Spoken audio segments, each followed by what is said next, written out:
Hello there and welcome back to the channel.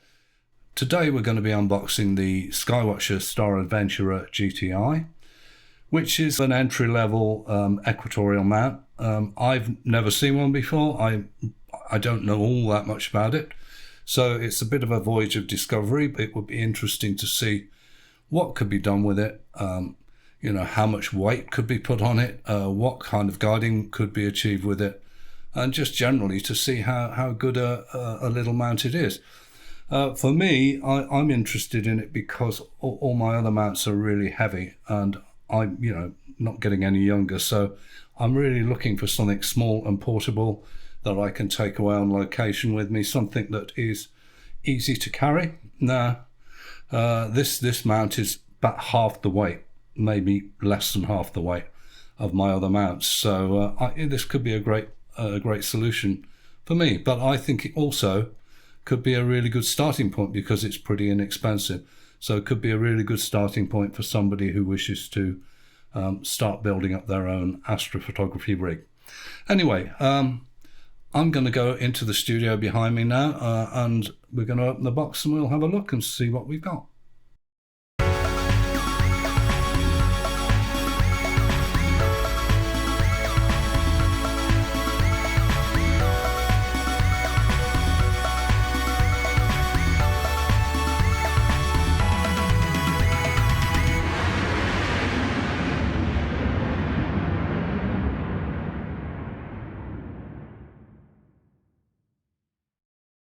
So here we are, let's have a little look. It's a nice box. I'm going to open it up on the floor, and then I will take some of the bits and I will put them on a small table in a minute, and we'll have a look at everything in a bit more depth.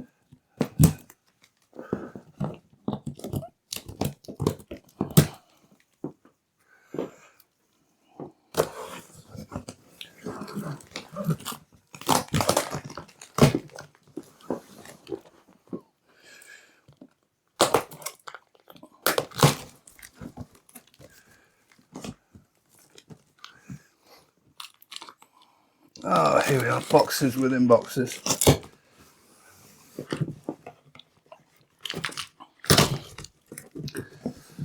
Okay. Let's see what we've got. Yes, it's all separately boxed. So, empty. Heavy, that'll be weights, I'm sure.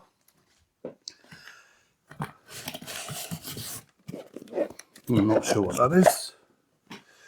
We'll get all these up on the table in a minute and have a look. Another empty box.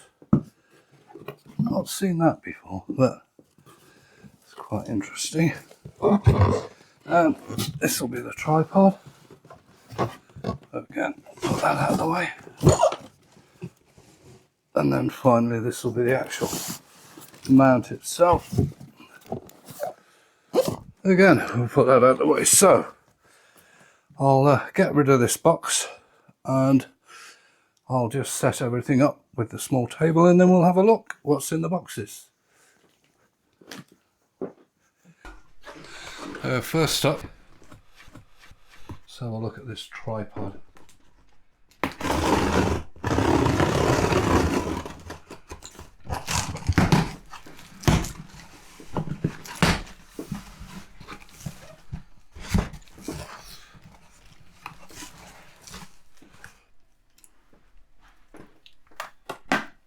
Yeah, so we've got the spreader plate and that. It's a very nice looking little tripod actually. Looks pretty strong. I'll set that up in a minute and we'll have a look at it in a bit more detail. But yes, that looks like a good tripod, I think. Quite impressed with that. Right, next. Let's see what's in here. Oh.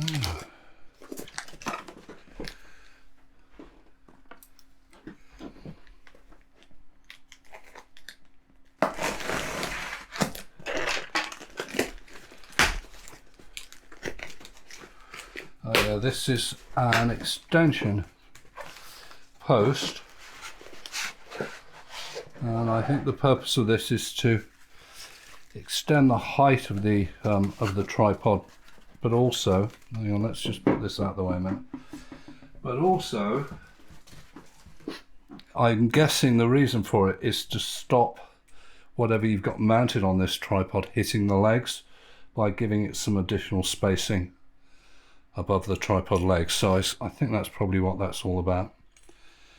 But yeah, it's a pretty solid looking little thing. It's got a looks like a 3/8 thread in that end, probably a 3/8 bolt in that end. We'll have to have a look at that again in a minute. But okay, I'll put that to one side. Let's see what else we've got. I think it's pretty obvious what this is going to be. It's the counterweight, I should imagine. It's quite heavy.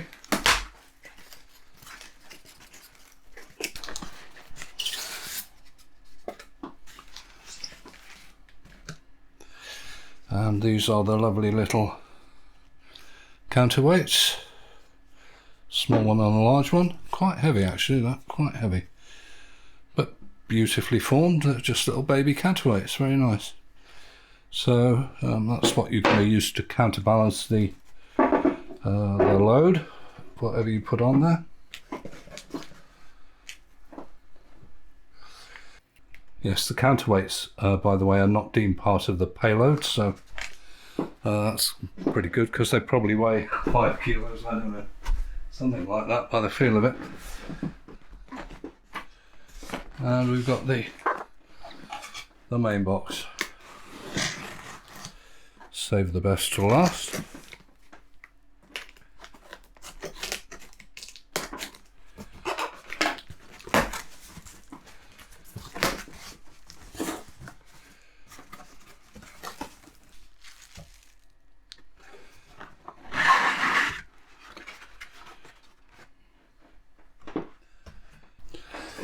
Then here it is.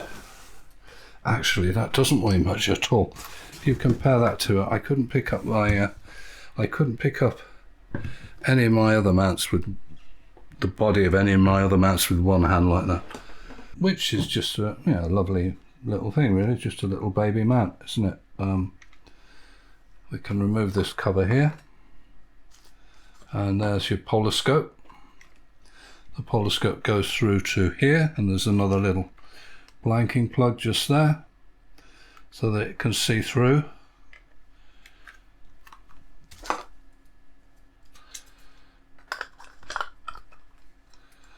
That's that. Then we've got these are kind of locking bolts which will lock the altitude position, but you actually have a single bolt here which controls, so it gives you fine adjustment over the altitude. You have your two azimuth bolts just there. What else have we got? We've got a standard Vixen style clamp, so this will take a normal Vixen style dovetail bar, and obviously we have Wi-Fi. This thing can be controlled by an app using Wi-Fi. And then in the connections we've got are the pretty standard actually. You've got hand controller connection. Hand controller is not provided, but if you do already own a Skywatcher mount, then good chance the hand controller will work. You've got the auto guider port, so you can hook it up directly to a guide camera if you want to. USB, I guess that would be used for probably firmware updates. It might do other stuff as well, I'm not sure about that. We've got a normal standard 12 volt power jack, and we've got a snap connection for cameras, and then the power switch here. So it's really light actually, it's a really sweet little thing. I really like that. We'll put that together in a minute and we'll see how it all works. This is the counterweight shaft here. I'm not sure what that is. Maybe that's to do with that. We'll find out. And we've got the USB cable there. That's a USB A to USB B, I think. And we've got a nice, pretty clear looking instruction manual there. Let's just have a look at it.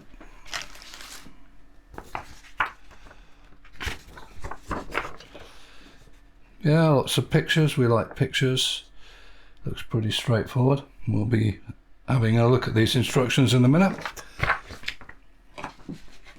Okay, so we've had a look at all the bits, and what we're going to try and do now is put them together, I think. Let me just move this table. Let's just open this up so we can obviously extend the legs.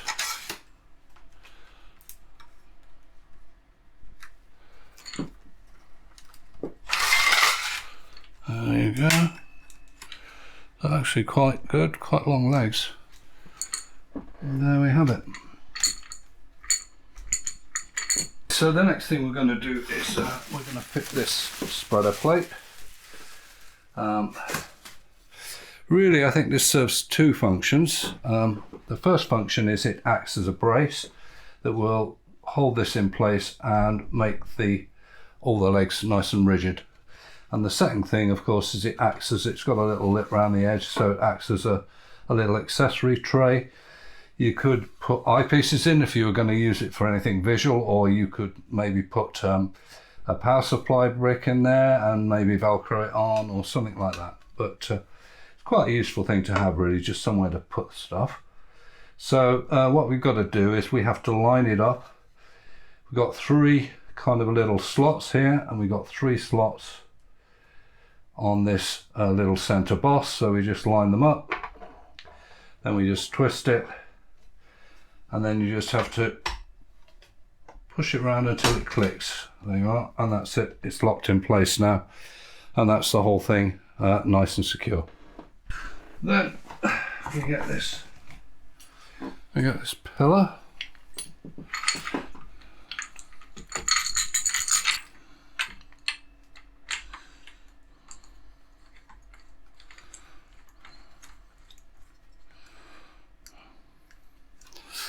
Okay, and then what do we do here? I can definitely see there's a bolt down in there. There it is. There it is. Okay, let's screw that up. That's ready for that. Now we're going to need our mount, I guess. Where is it?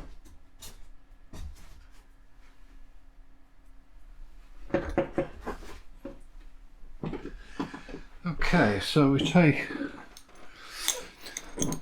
we're going to take the mount, we're going to put that on the mount like so. Okay, now I see we've got a little arrow on here. I'm going to turn that around so it's in line with this knob to put it in line with north. So this is going to be facing, this knob is going to be facing north, and I've got this tripod. Let's just move it around a bit. So I'm going to assume, which actually is funnily enough, that this leg here is the one that's pointing north. Yeah, pretty much is. So I put that in line with that, and I'm going to now place it on like this. So this arrow is pointing north. We'll just tighten up these locking screws, and that's good. Very good. So just to clarify, we have the arrow which is pointing to this leg, and this leg points to the north. Next thing we can do is we just slacken off these nuts. They're already actually slack, so that's good. And then I'm gonna, here we go. I'm going to adjust the altitude. Now obviously I would do this outside accurately. This is all part of the polar line routine, but we can get a rough idea. Well, where is it now? Somewhere here there is a scale. Yes, we can get a rough idea. There's a little pointer here, I think, yeah. So we keep going.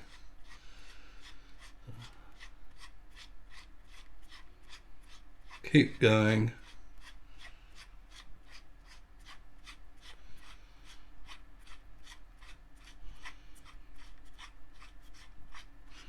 Until you get to your, roughly your latitude. So that's going to be about right for what I want. So I'll just tighten those up for the moment. Just nip them up. And when it comes to it as well, I would use these two screws here, the azimuth screws. They work on a kind of push-pull basis, so you slacken one off and then you can screw the other one in, slacken that off, you can screw it in or the other way, and then when you've got the adjustment just where you want it, you should really be aiming just to have them both just nipped up quite gently. There's no need to really over tighten a lot of these screws. They're into aluminium, so they could be quite easily damaged. Okay, so that's sort of given us the basic setup. I will just show you a couple of other controls. So what we'd actually do, I think I've got one here. See what we do, this is a Vixen dovetail. This is probably too big for what we would want, but you would mount, your telescope would be actually attached to this, and then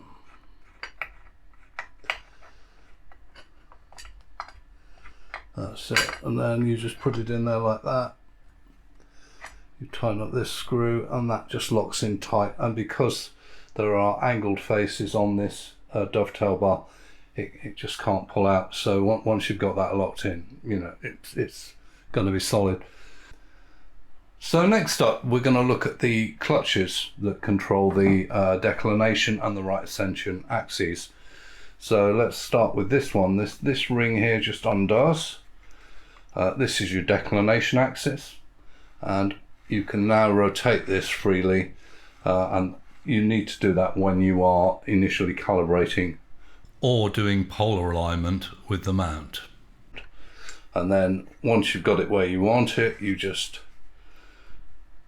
nip it up clockwise, and that's it, and that's solid now. You've got another little green knob on the side here, and this one is what controls the right ascension axis. And the same thing, just when you're setting it up, doing the polar alignment, this is when you're going to need this. So that's that.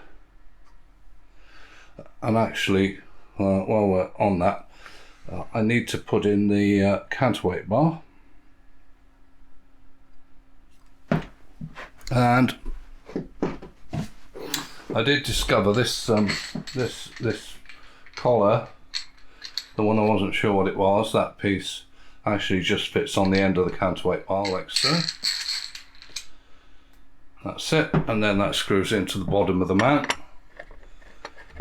like so, and just do that up until it's tight. Now there's also a second hole. There's a little cap here that you can take out, and there's a second screw hole, and you can screw the shaft into that one if the positioning isn't good with this kind of main hole here. I think mainly you would use the secondary hole for lower latitudes.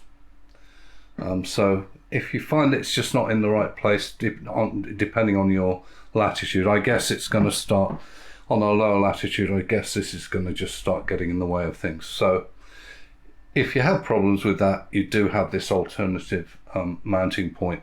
You just undo this little blanking cap and screw it in there instead.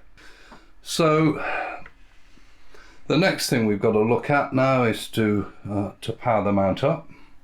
Now there are two ways we can power it up. There's actually a battery compartment which can be accessed by undoing this little screw here and pulling off this cover, or we can use a 12 volt jack.